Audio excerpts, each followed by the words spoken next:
Peradaban artinya kebudayaan yang maju, civilization, atau dalam bahasa Arabnya al-hadarah. Itu konsep al-hadarah dibedakan dengan al-badawi. Ya, itu kalau membedakan antara masyarakat Badawi dengan Fadawi atau Madani. Masyarakat Badawi adalah masyarakat yang nomadik, yang berpindah-pindah. Orang Badawi itu berpindah-pindah, tidak menetap. Nah, sedangkan Fadawi atau Madani adalah mereka yang menetap, karena itu mengembangkan kebudayaan yang maju, sehingga disebut dengan peradaban dalam bahasa Indonesia. Nah, ada 3 gelombang peradaban katanya. Kata Al-Mutoba, gelombang yang pertama adalah era agraris, yaitu era pertanian. Ketika masyarakat kita bercocok tanam, mengharapkan penghasilan dari bercocok tanam itu menggunakan teknologi yang masih sangat sederhana. Itu era yang awal-awal, era pertanian. Eranya Nabi Muhammad itu masih era pertanian. Nah, baru setelah itu muncul era modern yang disebut dengan era industri. Era industri ketika masyarakat menggunakan mesin untuk membantu manusia menambah kekuatan tenaganya. Kita nggak bisa ngangkat 1 ton, ada mesin bisa diangkat pakai 1 ton. Kita nggak bisa cepat terbang dari Balikpapan ke sini kalau nggak ada mesin. Ya. Tadi 8 sampai 9 jam, kalau pesawat tadi cuma 50 menit. Itu era industri.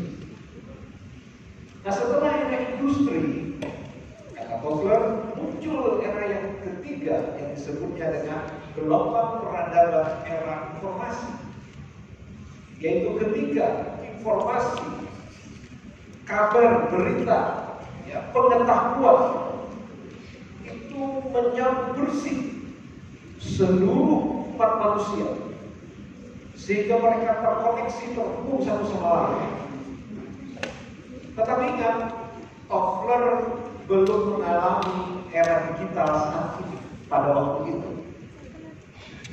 Saya sering mengatakan kepada para mahasiswa, adik-adik mahasiswa ini, kalau generasi saya dan bapak-bapak yang terhormat di depan ini, yang mungkin seusia saya atau lebih muda dari saya atau lebih tua, generasi kami adalah generasi mesin tik. Tahu nggak mesin tik mahasiswa? Mesin tik, ya. Itu kalau kita lagi bikin makalah atau kita bikin skripsi, itu bisa bengkak tangan kita ketik. Sedangkan generasi Anda ini adalah generasi elektronik. Generasi yang berbeda sekali, serba elektronik. Nah, generasi yang serba elektronik ini bukan saja karena barangnya yang dipakai adalah elektronik, tetapi fungsi dari alat elektronik inilah yang tidak sekedar mengubah cara kita berkomunikasi, tetapi cara hidup kita yang berubah. Our way of life itu berubah. Ini yang tidak pernah terbayangkan sebelumnya. Saya menulis rutin Pak di koran setiap hari Senin, Banjarmasin Pos, orang lokal, biasa untuk lokal saya ini. Kumpulannya tapi diterbitkan Gramedia. Saya pernah menulis ada 3 kata kunci untuk memahami era digital atau revolusi industri keempat yang sangat penting sungguh-sungguh. Yang pertama adalah disruption. Disruption dalam bahasa Indonesia tidak ada, maka dibuat saja oleh Renat Kasali menjadi disrupsi. Kalau Bapak Ibu ke bandara, ada buku tebal segini, karangan Renat Kasali, judulnya disrupsi. Jangan dilihat aja Pak, beli dan dibaca, ya, dibaca. Disruption itu apa? Adik-adik mahasiswa sekalian, disruption itu adalah suatu perubahan yang mana perubahan itu begitu cepat, begitu dahsyat, sehingga kita tidak bisa meramalkannya lagi. Kita tidak bisa memprediksinya lagi. Itu yang namanya diskusi. Siapa sangka dulu? Siapa sangka? Ada orang jualan, tidak punya barang, tidak punya toko. Gak mungkin kan? Sekarang ada namanya toko juga, Tokopedia. Bukalapak. Siapa sangka dulu orang tak perlu punya restoran, punya warung, punya kue, punya makanan, tapi bisa jual makanan. Sekarang ada GoFood. Ya. Siapa sangka dulu orang bisa punya taksi tanpa memiliki mobil atau sepeda motor, Gojek. Sekarang ada Gokar, ada Gojek, ada Grab, dan seterusnya. Ini tidak pernah terbayangkan. Contoh saja perubahan yang begitu dahsyat. Apa salah satu penyebabnya? Penyebabnya adalah the magic art of smartphone. Ini adalah smartphone, telepon pintar. Ini yang pintar kitanya atau teleponnya?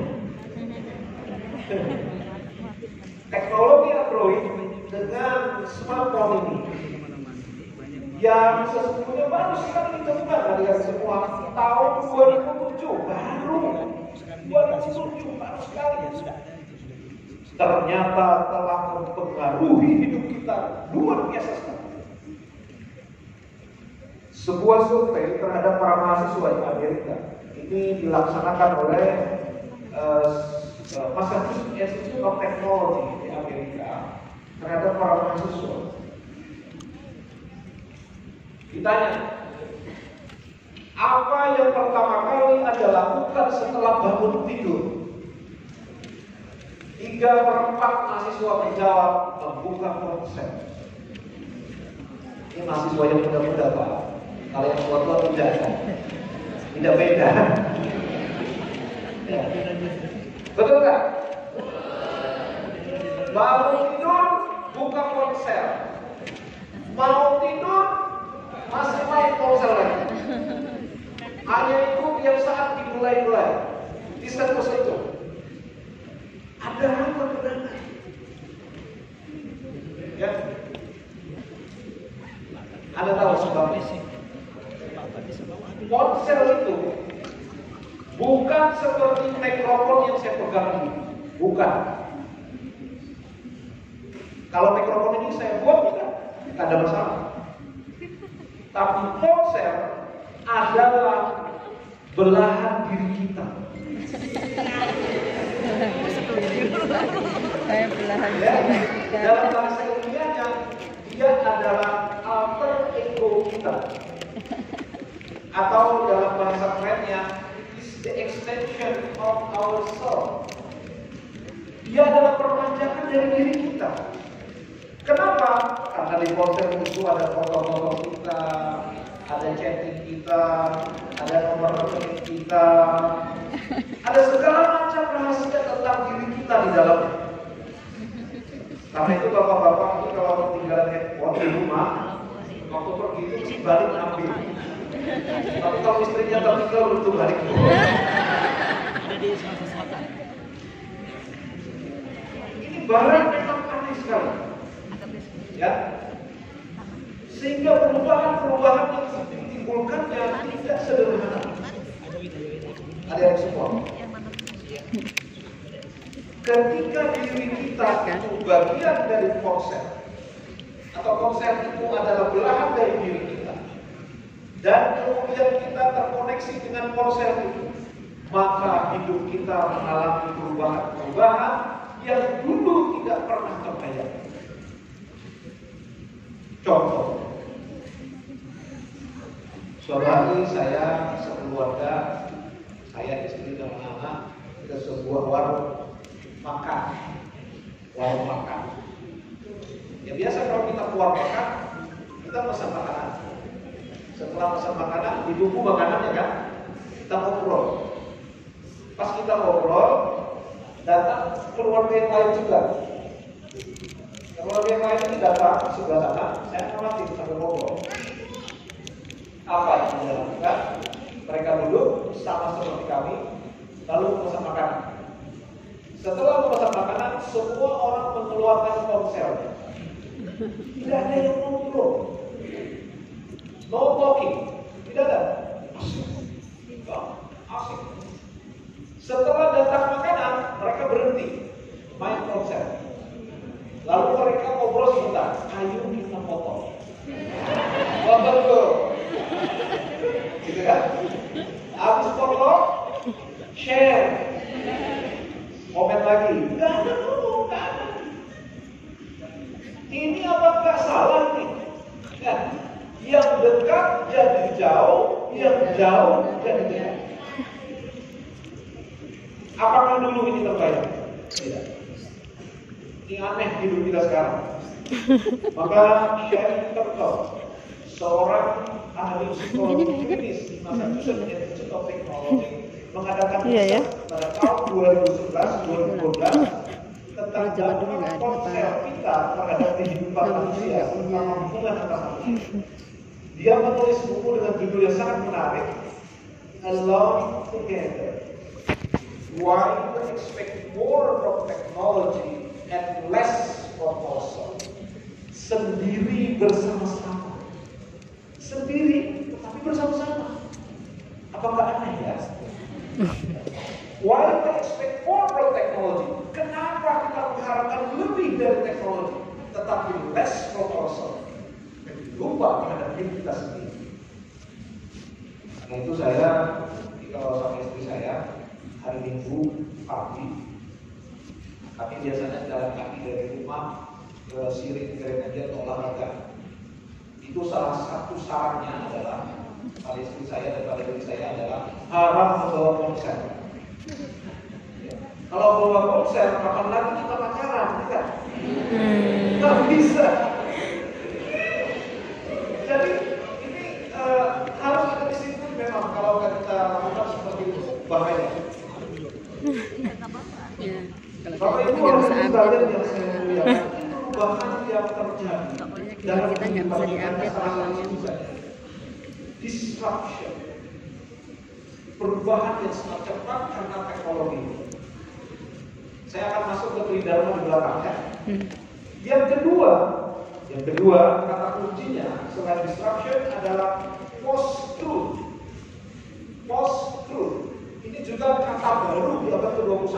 Tidak ada dulu. Ya, post-truth. Post artinya setelah, truth artinya kebenaran. Pasca kebenaran. Apa maksudnya? Maksudnya adalah kita sekarang ini menganggap kebenaran itu dalam bahasa Arab adalah al-haqiqah atau al-haq. Al-haq itu artinya benar sekaligus nyata, the real. Allah itu al-haq, maka benar dan maha nyata.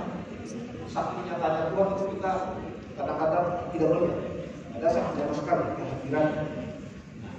Sekarang orang tidak hidup dengan kenyataan, tetapi dengan bayangan. Gara-gara barang itu, ya, gara-gara ponsel itu.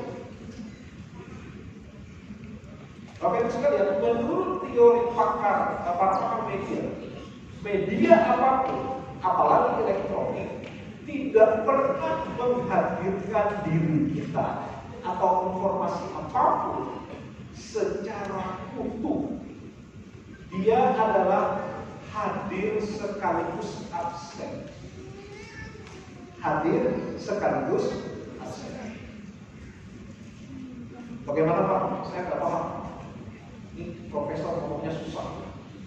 Saya kasih contoh yang lebih mudah. Anak saya yang paling kecil,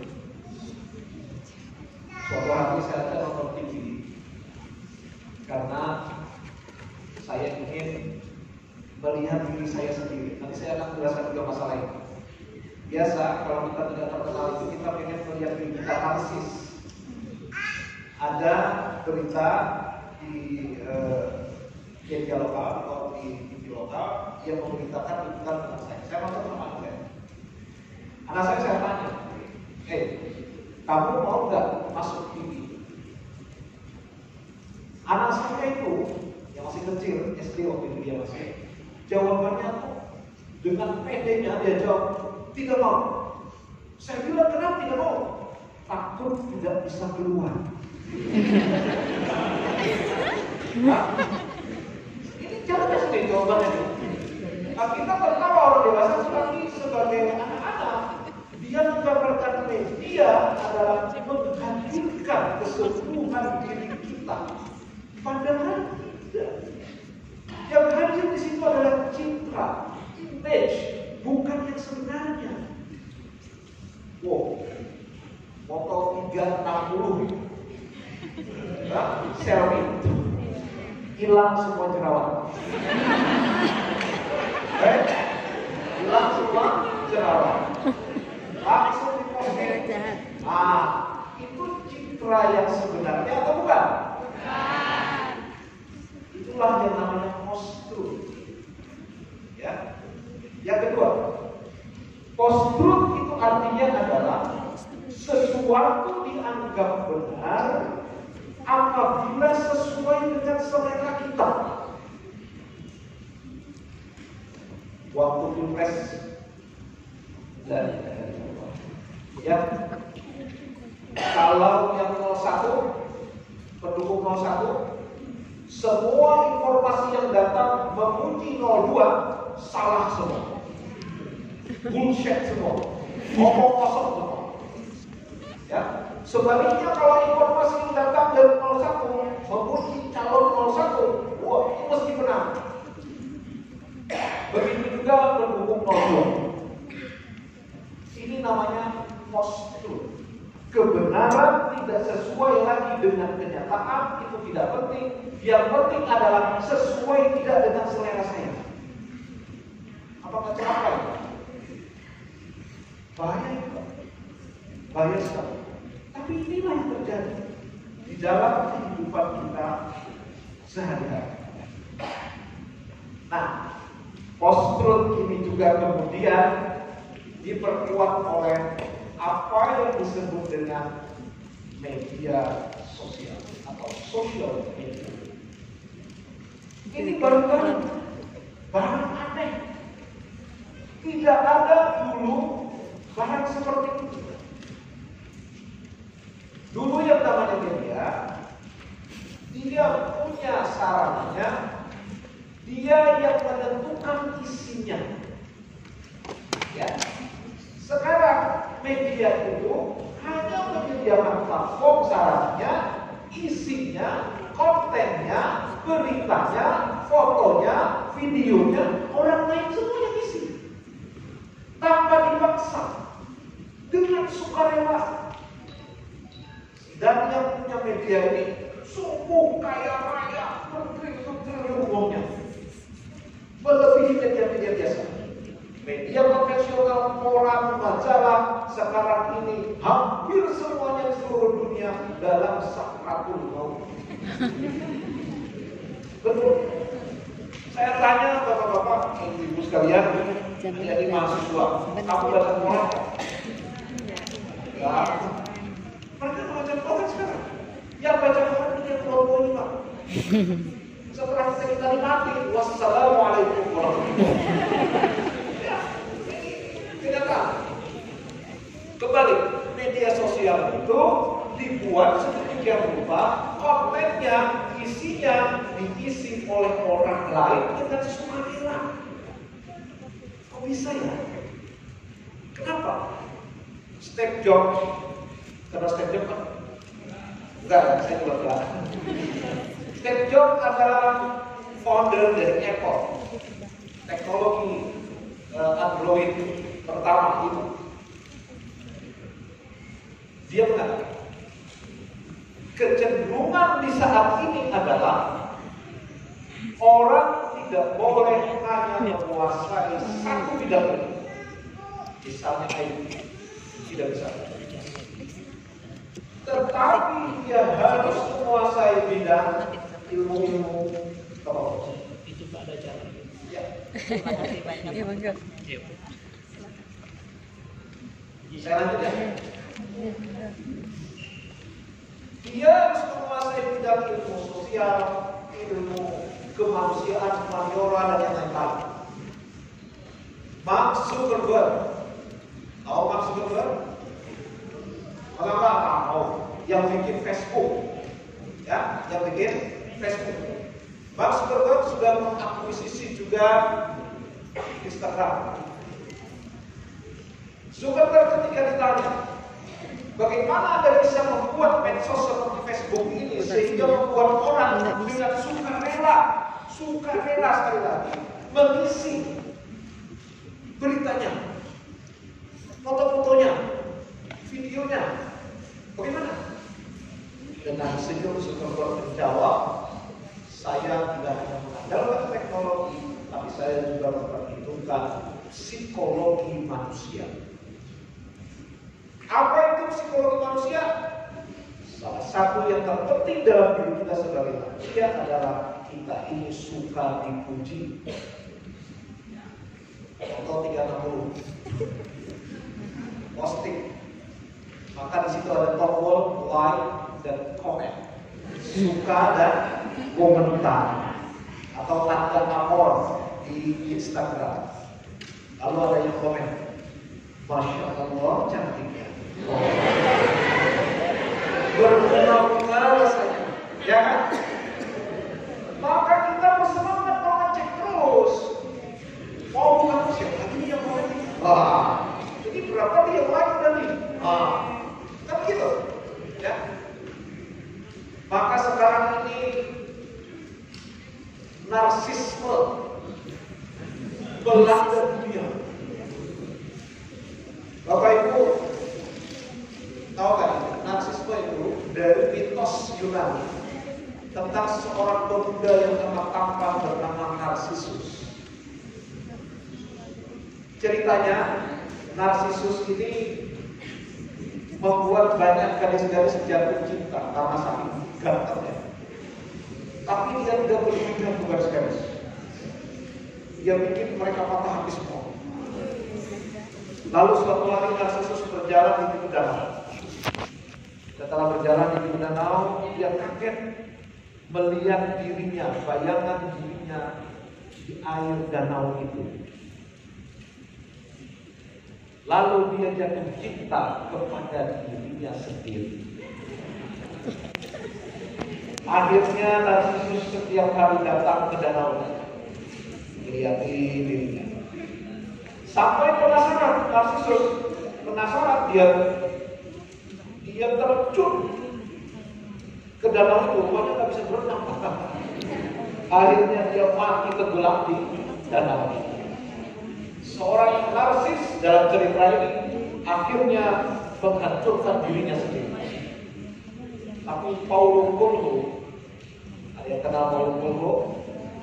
Saya sebut-sebut buku ini supaya mahasiswa baca buku, dosennya juga. Ya.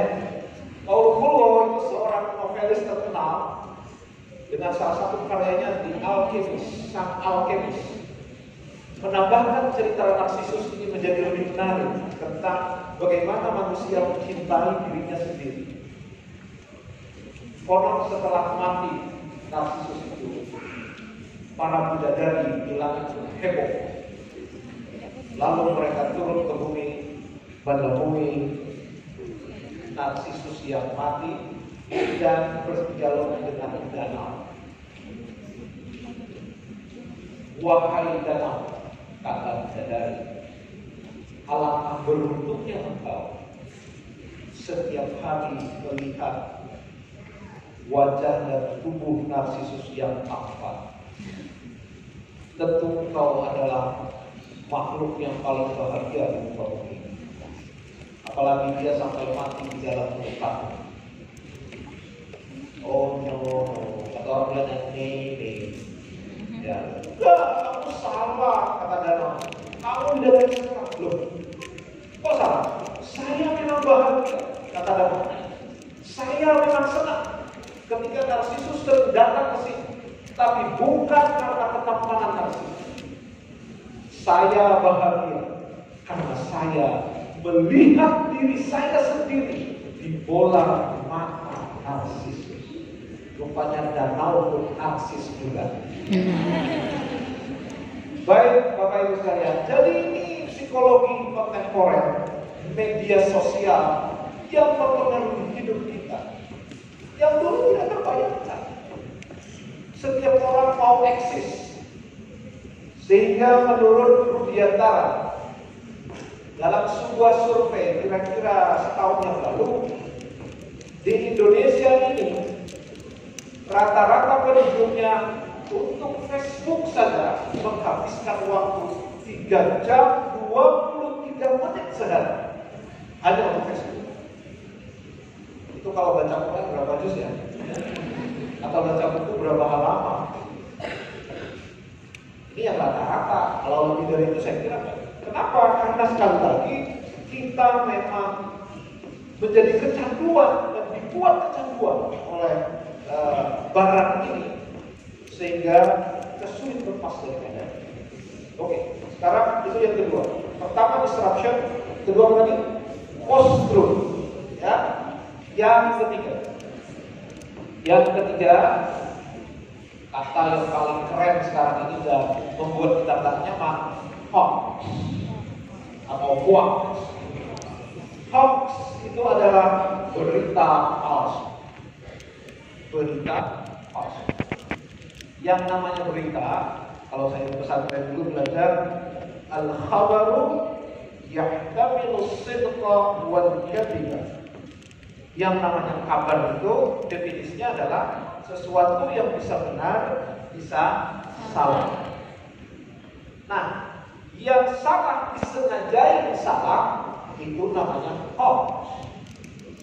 Meskipun ada undang-undang ITE saat ini, tetapi produksi hoax itu melimpah ruah di dunia maya ini.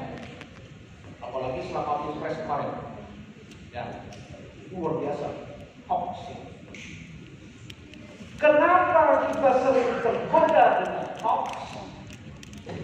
Satu, sebabnya adalah karena kita terpengaruh dengan post-truth.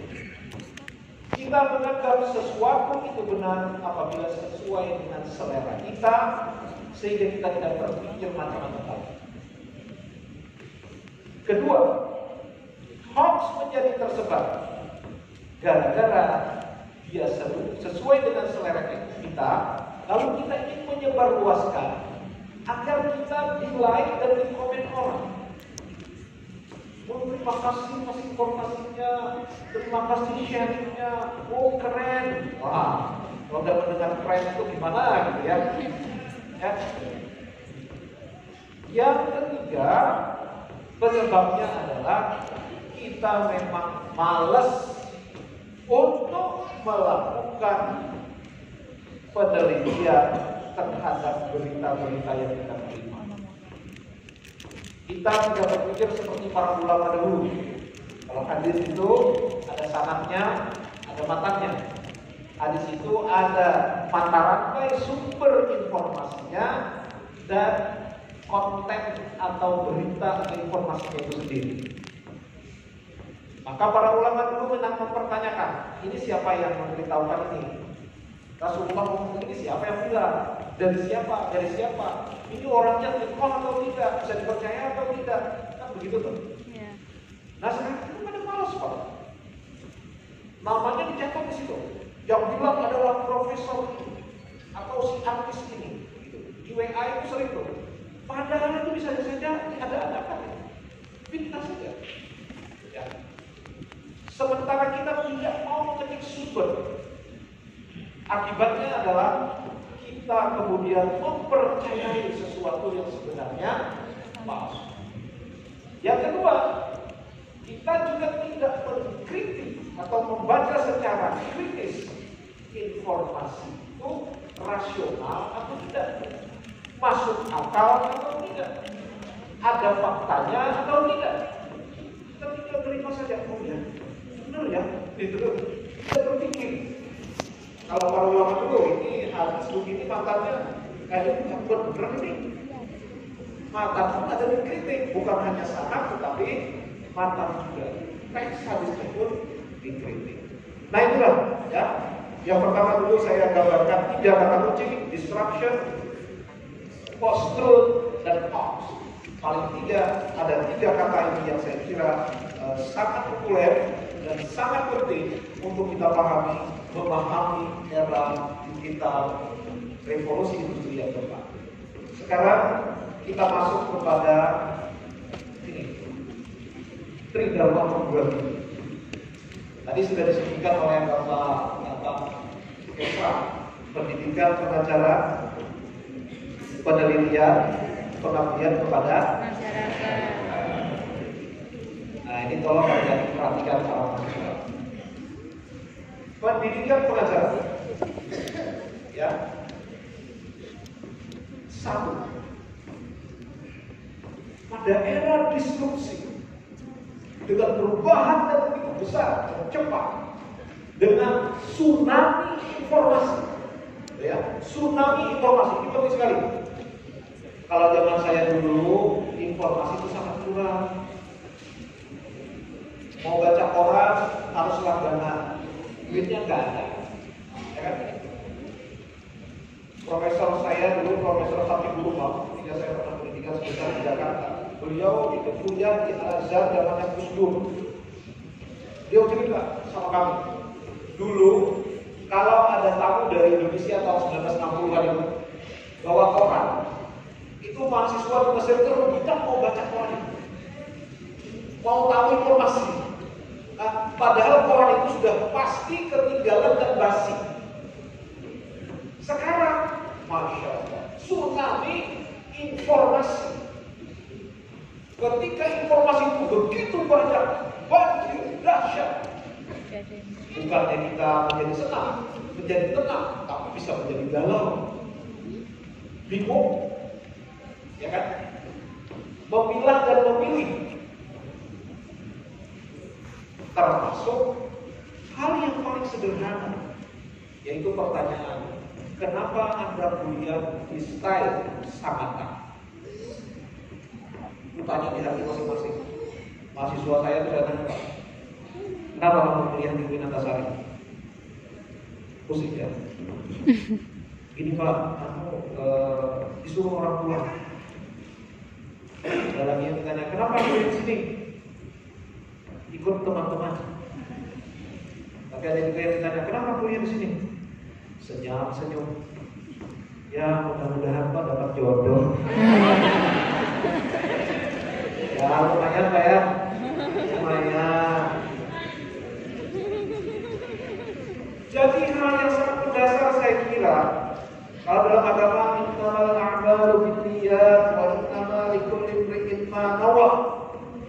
Segala sesuatu itu dimulai dengan niatnya. Ya dia ingin kuliah di style Sangatta, niatnya ngapain? Mau ngapain di sini? Apa cita-citanya?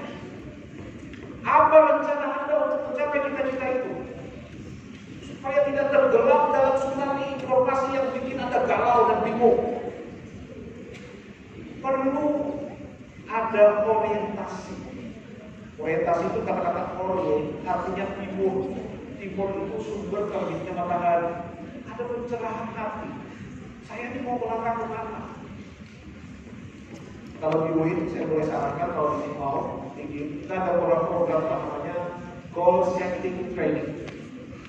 Jadi kami bikin dengan para dosen ahli psikologi membuat program bagaimana agar para mahasiswa bisa menentukan sendiri cita-citanya, menuliskannya, dan sekaligus menyusun rencananya. Bagaimana cita-cita itu bisa dicapai supaya tidak galau, supaya tidak ganjeng, alias gak jelas. Ya, karena kalau serba gak jelas, akhirnya nanti menjadi sarjana tidak jelas juga. Ya dulu kan waktu saya masih sarjana, pas saya ini SAB ya. Jadi SAG, sarjana atau gimana gitu. Saya tuh SAG, sarjana alam baik. Ada yang bilang sedikit ada gangguan, wah ini akan kurang baik gitu. Tapi itu gak apa-apa, itu kan secadangan saja. Tapi jangan sampai dalam substansinya, kenyataannya itu tidak terang. Di dalam era yang seperti ini. Ya, yang pertama. Yang kedua, pendidikan pengacara dan penelitian. Apa? Dalam masyarakat dengan perubahan yang sangat dahsyat, ada di sekolah. Kurikulum pendidikan di sekolah, di madrasah, sampai perguruan tinggi, dimanapun di seluruh dunia, hatta di negara-negara maju Amerika, Eropa, tidak akan bisa mengikuti perubahan yang terjadi di masyarakat. Maka yang terpenting adalah menguasai metode dan alat untuk belajar, tidak hanya pengetahuan atau apa yang dipelajari. Bukan hanya what to learn, tetapi how to learn. Bukan apa yang Anda pelajari saja, tetapi bagaimana cara mempelajari sesuatu. Itu lebih penting. Ya. Ilustrasinya sederhana. Contohnya bahasa. Sekarang ini bahasa Inggris itu adalah bahasa internasional yang berlaku di seluruh dunia. Kalau tidak bisa bahasa Inggris, jangan harap bisa ikut pergaulan global internasional. Mohon maaf, hal yang mustahil. Bagi generasi milenial seperti Anda, masih muda, kesempatan untuk belajar masih banyak sekali. Anda harus belajar bahasa Inggris.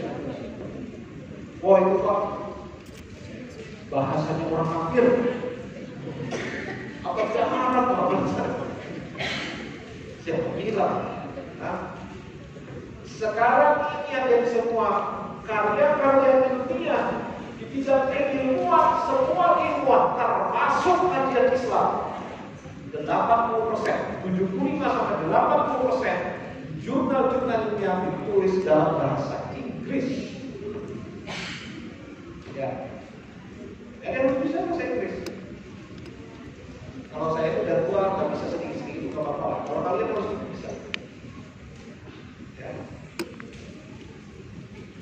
Kenapa? Karena dengan menguasai bahasa ini, Anda bisa mengakses berbagai informasi dengan mudah dan bisa memahami. Lalu kemudian Anda bisa mengembangkan diri sendiri. Ya, meskipun dulu pas pernah belajar di kampus, setelah selesai Anda bisa belajar lagi. Karena memiliki alat untuk belajar. Yang kedua, kalau untuk kajian Islam, guru agama, itu harus bisa bahasa Arab. Minimal ini baca Qurannya benar, makhrajul hurufnya, tajwidnya. Ini mahasiswa saya Pak, kalau usah ngomong mahasiswa orang lain. Mahasiswa saya itu kalau setahun yang masuk 3.000 orang, separuhnya itu baca Qurannya masih bermasalah. Ya, separuhnya. Suruh baca alif lam ra, dia baca alam. Itu masih mati Pak. Alam nggak bisa baca sama sekali. Ada juga ya.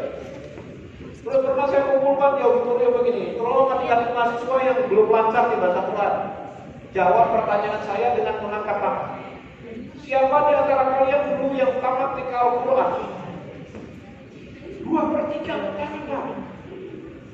Wah, saya bilang, ini berarti saudara ini setelah tamat sekalian.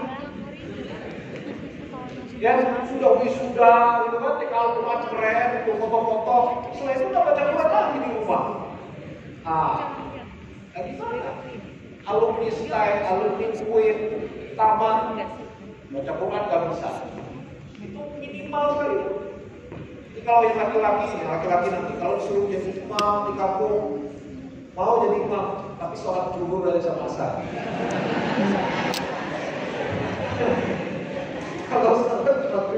Saya mau, karena jangan ya, suaranya ketahuan bacanya salah. Tapi tentu saja bahasa Arab tidak cukup pada itu. Saya mulai April kemarin diundang ke Riyadh, tapi sudah bikin kerjasama untuk masalah itu dengan Saudi, satu dengan Jami'ah Al-Dunia Saudi di Riyadh. Kerjasama adalah tes berstandar internasional secara online dalam bidang bahasa Arab. Ada dua lembaga yang kami kerjasama, satu orang Saudi, dua Jerman, juga punya program yang sangat bagus.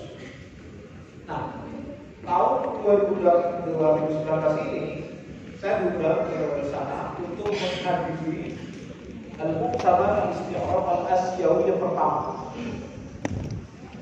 Saya nggak tahu kenapa diundang, saya bilang sama yang undang saya itu bukan pakar bahasa Arab dan tak pernah kuliah di Jami'ah di dunia Arab. Saya tamatkan PS2 di Kanada, di University, S3-nya di Belanda, Utrecht University. Jadi kafir-kafir semua pendidikan saya. Hati-hati bapak-bapak sesat seperti ini.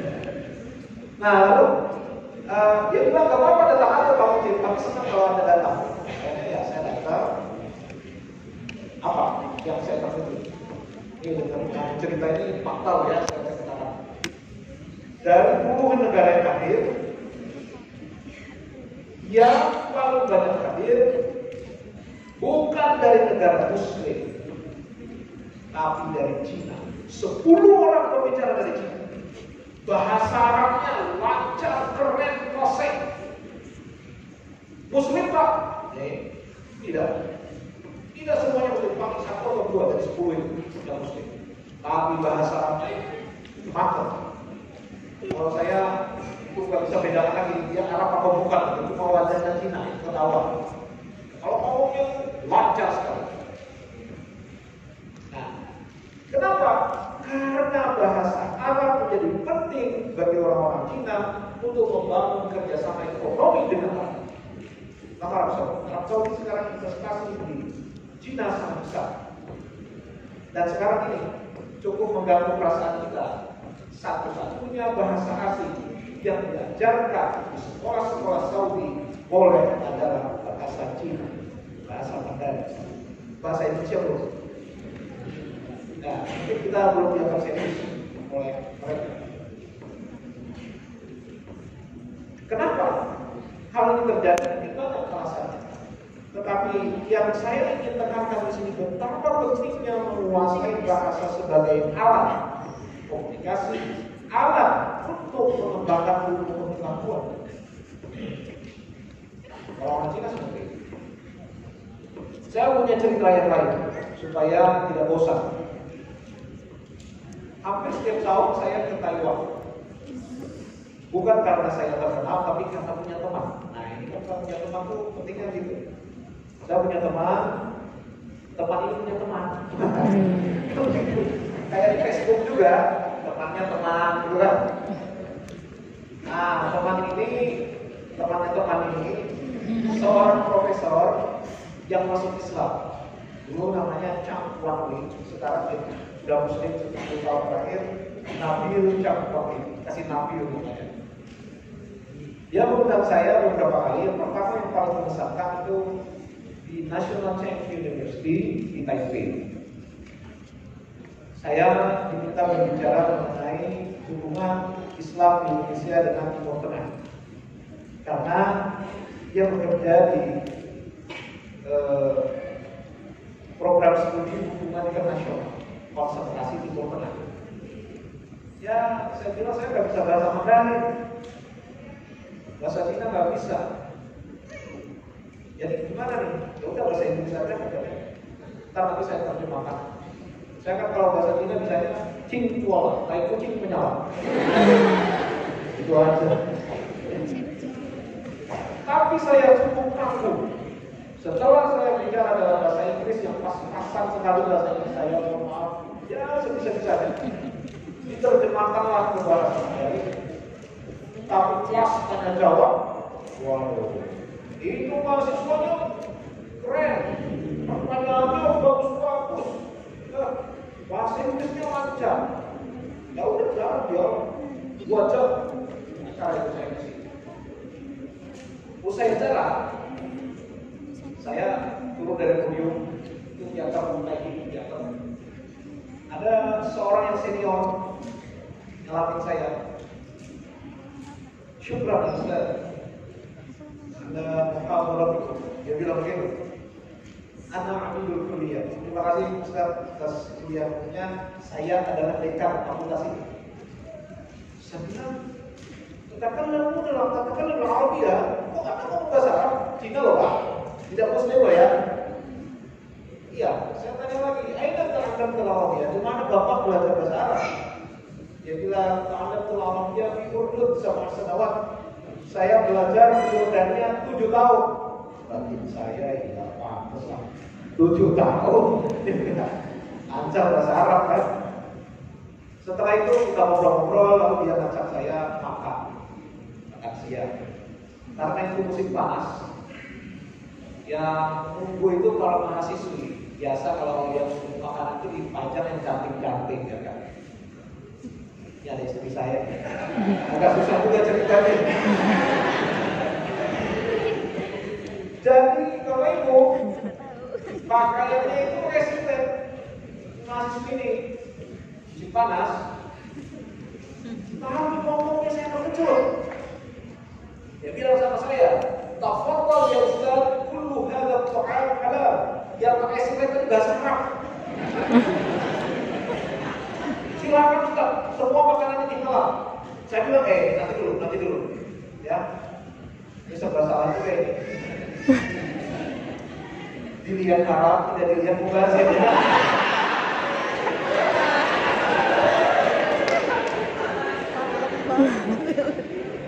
Dan saya tanya, kenapa kita min Arab? Kenapa ente kau ngomong bahasa Arab sama saya? Dia bilang, saya ini sudah semester 5 jurusan hubungan internasional konsentrasi Timur Tengah. Maka saya dan kawan-kawan di semester 5 ini wajib praktek menggunakan bahasa Arab. Kami lebih menguasai bahasa Arab daripada bahasa Inggris.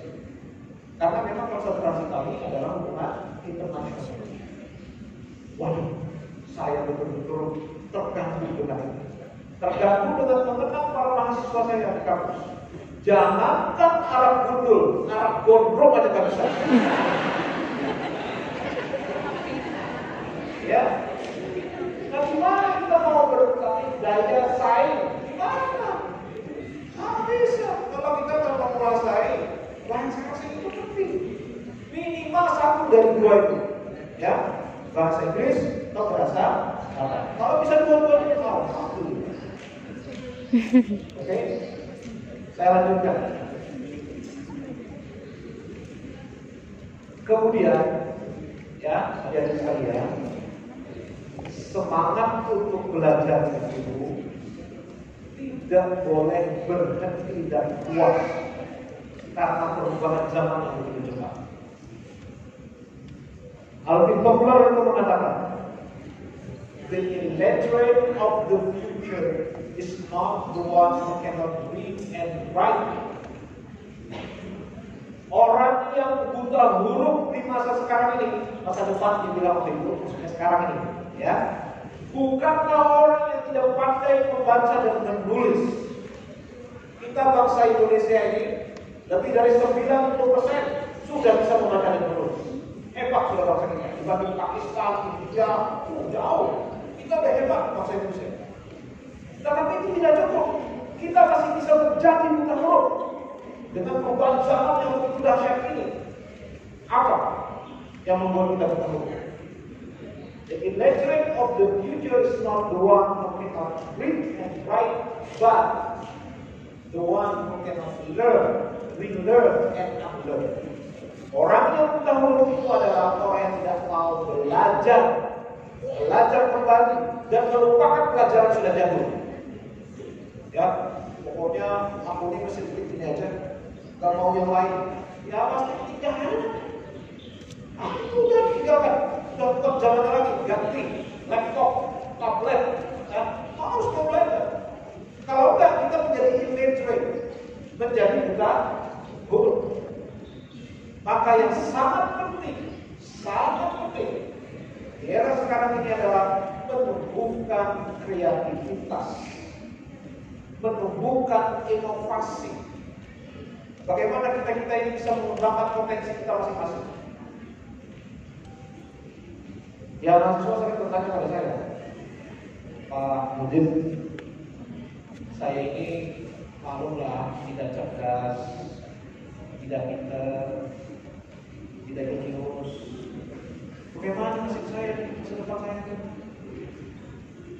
Saya bilang, dengar nih, orang yang jenius kayak almarhum B.J. Habibie, yang IQ-nya di atas 200, itu sangat sedikit di muka bumi ini.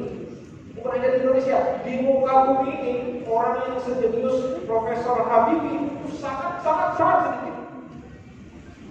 Ya, sebaliknya orang yang bongkok, yang blokot, yang minum es ditiup pikiran panas, itu juga jumlahnya sedikit sekali. Yang banyak adalah yang rata-rata, bodoh enggak, ya, pintar juga enggak. Ya kayak kita ini, ya. Jadi kita jangan sedih dengan hal seperti itu. Yang bisa membuat kita sedih adalah kalau kita berhenti belajar. Ya, kalau kita berhenti belajar, maka kita pasti akan berubah. Hasil penelitian para psikolog terhadap orang-orang yang sukses dan besar di dunia ini ternyata menunjukkan bahwa orang-orang yang berhasil di dalam hidupnya bukan terutama karena jenius, tapi karena ketekunan dan kesabaran dan kesetiaan kepada apa yang dia kerjakan selama minimal 10 tahun. 10 tahun. Jadi, Anda mau jadi guru yang serius 10 tahun, benar-benar mengerjakan, Anda hebat. Apa saja bidangnya, berdagang, berbisnis, whatever. Ini betul hasil penelitian. Maka inilah saya kira yang diamanatkan oleh Rasulullah untuk bagaimana minal-mahdi ilallah, ya, tuntutlah ilmu dari buaya sampai ke yang lain. Bahkan guru, dosen yang tidak mau lagi belajar tidak pantas mengajar. Tidak pantas mengajar. Ya, ini saya merasa profesor udah nggak usah beli buku lagi, nggak usah baca buku lagi. Ya udah saya nggak pantas mengajar. Ya. Karena apa? Karena ilmu terus berkembang, tumbuh. Inilah yang terkait dengan penelitian segala macam itu. Ya, aspek yang kedua dari Tridharma kedua itu. Waduh, satu lagi ya, saya tambah yang terakhir ya, sebelum kita dialog. Soalnya saya pergi jauh Pak, ini harus puas saya ini ngomong di sini. Yang terakhir, ini terkait dengan prosedur dan form. Apa kira-kira yang bisa membentengi anak-anak kita dan kita semua untuk menghadapi dunia yang seperti ini? Menurut hemat saya, jawabannya adalah agama kita. Kita bersyukur punya sekali. Kita mempelajari tata nilai agama Islam yang menuntun hidup kita.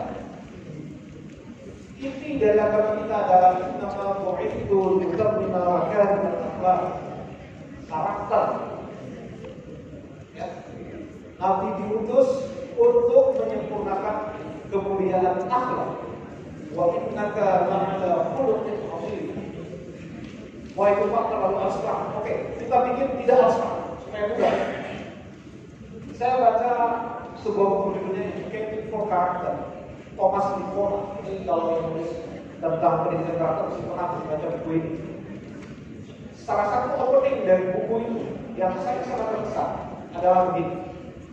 Dia bilang, hati-hati dengan pikiran, baca informasi, baca medsos, itu pikiran, malah pikiran. Hati-hati dengan pikiran. Ya, kalau yang mau buka informasi yang benar, mau pikiran. Kenapa?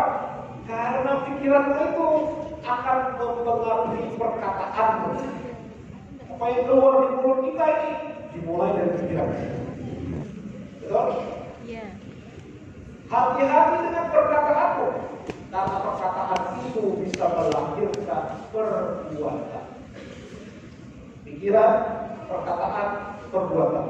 Kalau sudah jadi pramuka, suci dalam pikiran, perkataan dan perbuatan. Wah, jasa dharma, pramuka.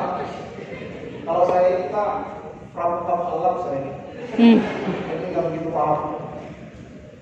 Perkataan, pikiran, perkataan, perbuatan tidak itu.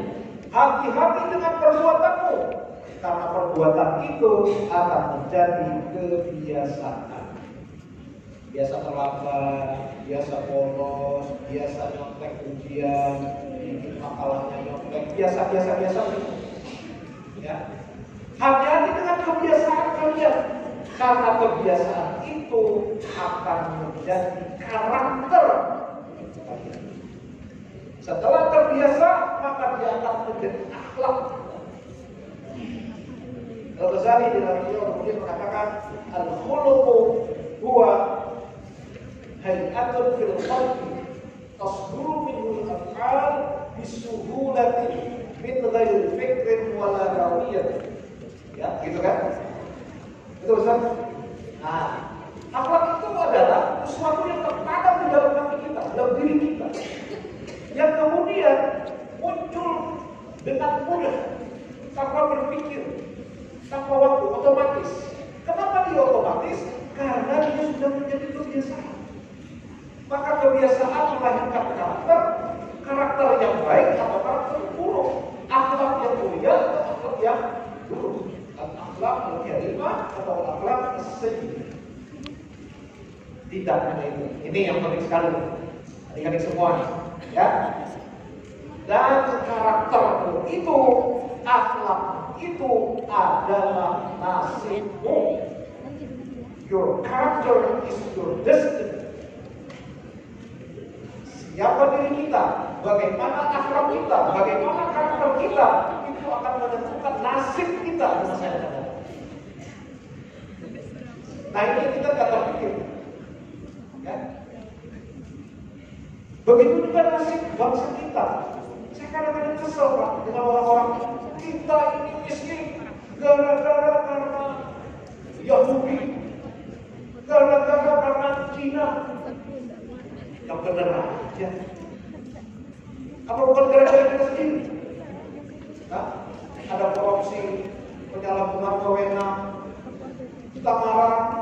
Orang-orang DPR sekarang ini lagi mau merevisi undang-undang KPK, ya kan? Tapi kita lupa waktu pemilu legislatif, kalau mereka nggak kasih pilih, nggak mau pilih. Kalau di sini pun tidak ya, tidak beda. Nah, dan salah siapa? Semua kita salah. Kalau bangsa ini tidak mau berubah karakternya ini, jangan harap kuat. Wa innamal lumamul akhlaqu ma baqiyat wa in humu dhahabat akhlaqu dhahab. Terkenal sekali saya itu syauq. Sungguhnya umat-umat bangsa-bangsa terdahulu itu bisa bertahan itu karena kekuatan karakternya, dan umat-umat terdahulu runtuh karena karakternya runtuh. Dr. Sutomo, tokoh pendidikan mahasiswa itu mengatakan, when wealth is lost, nothing is lost.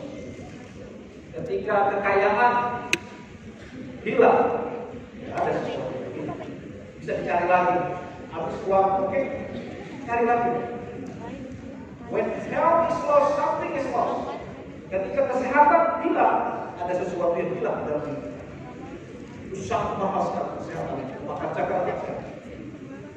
Tetapi yang terakhir, when character is lost, ketika karakter diri kita, akhlak yang baik hilang, everything is lost. Semuanya menjadi hilang. Nah, karena itu menurut saya, di era disrupsi, di era post-truth, di era hoax ini, yang terpenting bagi bangsa kita di dunia pendidikan adalah bagaimana menanamkan karakter, akhlak, kepribadian yang kokoh, yang disiplin, yang kuat, yang istiqomah. Itu yang sangat diperlukan. Karena pengaruh dunia digital memang dahsyat. Mereka yang tidak memiliki kepribadian yang kuat dan karakter yang kuat mesti akan roboh dan runtuh.